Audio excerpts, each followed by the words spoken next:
ఓం నమో భగవతే దక్షిణామూర్తి నమో నమ. పరమాత్మ స్వరూపులైన పెద్దలకు, గురువులకు అందరికీ నమస్కరిస్తూ ఒక మంచి మాటను చెప్పుకుందాం. అది ఏమిటంటే, మాటలాడగలుగు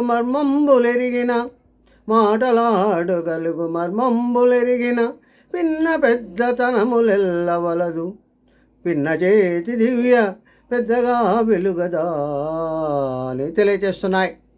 అంటే శాస్త్రవేత్తలు చదువుకున్న వారంతా కూడా మంచి చెడు యుక్తాయుక్తములు తెలుపుతూ ఉంటారు. అలాగే సూక్తులు కూడా ఎవరైనా తెలుపుతూనే ఉంటారు. అదేవిధంగా అది మంచిదే, ఘనమే. వారు కూడా ఘనులే. అంటే జ్ఞానజ్యోతి దివ్య ఎవరి చేతి ఎందున్నను వెలుగును. అట్లాగే జ్ఞానము, సద్బుద్ధి అనే దీపము ఉన్నవారు చిన్నవారా పెద్దవారా అనేటటువంటి భేదం ఉండదు. వాని ఎందునచో సర్వులకును హితము గూర్చు జ్ఞాన విషయములను, అదేవిధంగా ధార్మిక విషయములను ఎవరు చెప్పినను పిన్నలైనా పెద్దలైనా తనము పట్టించుకొనక ఘనుడు అవుతుంటాడు అని చెప్పటం జరుగుతుంది.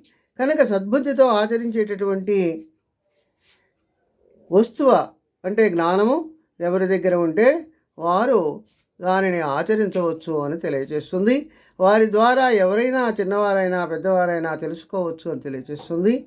కనుక ఆ విషయాన్ని తెలుసుకొని చిన్నది పెద్దది, లేకపోతే నాకంటే చిన్నవారు వీరు చెబితే నేను వింటానా అనేటటువంటి ఆలోచన లేకుండా జ్ఞానాన్ని ఎవరి దగ్గర అయితే ఉంటుందో వారి దగ్గర నుంచి మనందరము కూడా స్వీకరించవచ్చు అని తెలియజేస్తుంది. స్వస్తి. సర్వే జనా సుఖినో భవంతు. ఓం శాంతి శాంతి శాంతి.